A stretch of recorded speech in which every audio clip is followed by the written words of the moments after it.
Hugo P.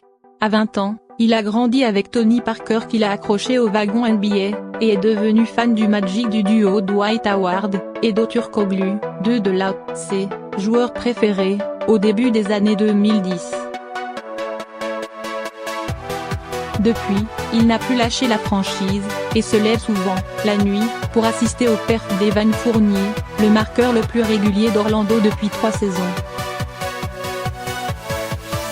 Un jour, il participe à un concours et gagne le maillot dédicacé de l'arrière français.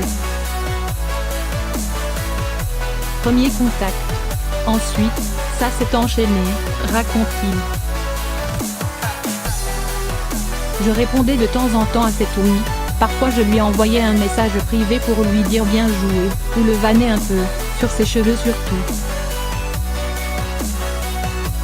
Sans l'avoir jamais rencontré, Hugo poursuit ses échanges gentiment provocateurs avec la star NBA qui lui répond régulièrement, jusqu'à en faire sa mascotte sur les réseaux. Au début, c'était un simple délire, s'amuse-t-il. Mais cette saison, il m'avait même promis qu'il me ferait une dédicace, à moi et à ma maman, s'il battait son record en carrière. L'idylle entre les deux protagonistes est remarquée par la communauté NBA tricolore, particulièrement présente sur Twitter, et un membre influent choisit même de lancer une cagnotte pour envoyer Hugo à Orlando rejoindre son idole. En quelques semaines, il réunit 500 €.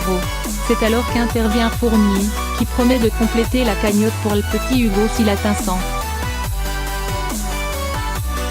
000 abonnés sur Instagram avant vendredi 26 octobre à minuit. En quelques heures, l'affaire est réglée, et le joueur se charge de virer 1000 €.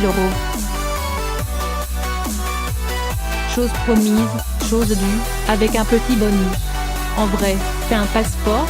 S'est empressé de lui demander Fournier, décidé à ramener sans embûche et au plus vite son fan N degré 1 de l'autre côté de l'Atlantique. Une inquiétude justifiée, il m'a redirigé vers son manager pour qu'il m'aide, mais pour l'instant, je n'ai pas de passeport, je n'avais pas trop prévu ça, admet Hugo. Je ne suis quasiment jamais allé à l'étranger plus de 2 jours, et encore, c'était un voyage scolaire.